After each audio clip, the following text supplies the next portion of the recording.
what in the heck are we gonna do with the garden that won't stop giving? At some point, y'all can come back and figure out what I'm gonna do with this many green peppers, because that California Wonder won't stop. And then of course, oh, that's the wrong container too. I don't want black pepper. But frankly, after I picked all these tomatoes, I was done picking. I started slicing, so y'all are gonna have your feelings hurt that you didn't get to watch all the excitement. And now I don't know where I laid down my knife. Where? Where did I put it? Oh, this is aggravating and embarrassing.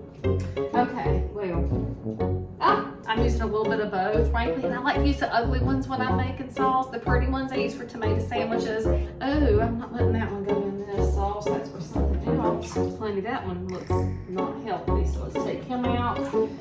Then I'm gonna take my Italian seasoning, and the amount you put in is the amount you're gonna put in. Oh Lord, that went wild. Okay, so if you're putting it in and it goes wild, then just do this a little bit.